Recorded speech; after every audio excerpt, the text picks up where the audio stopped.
Ndugu wa Tanzania, kwa hali ilivyo katika taifa letu, nchi yetu pendwa Tanzania, na matukio yanayozidi kuendelea katika taifa letu la Tanzania, na uovu ambao polisi wa Tanzania wanaendelea kutekeleza wakikitetea chama kimoja cha CCM.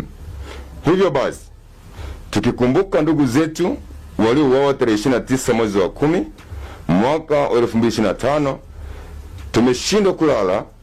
tumeshindwa kulala na tumeshikwa na msongo wa mawazo.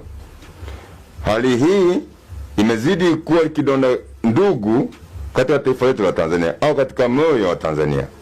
Hivyo basi, tumeamua tutengeneze kikundi cha uasi ambacho kitakuwa ni kikundi cha kutetea wananchi wa Tanzania.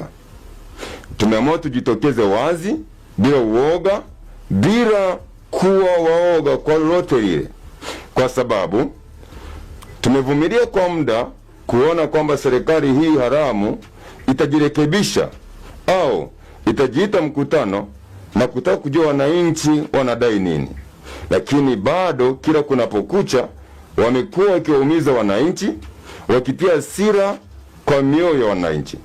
Polisi wamekuwa wakiwateka wananchi, polisi wamekuwa wakiwabaka dada zetu, polisi wamekuwa wakiwabaka dada zetu na kuua watu na kuwapiga watu bila sababu.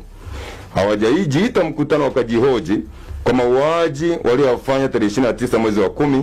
Hawajajiita mkutano wakajiuliza ama wakatafuta makosa yao, ili hali wamekuwa ni watu wa kusifiwa pale wanapofanya mauaji.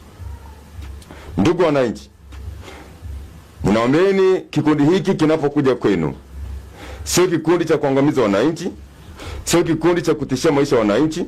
Ijapo polisi watakanusha habari hizi na kutuita majambazi, waahini, ila sisi tumekubali kuitwa waahini kwa sababu ya nchi yetu, kwa sababu polisi wamekuwa wakiwakamata watu na kuwapandikizia vesi vya uongo na kuwapandikizia kesi ya uahini.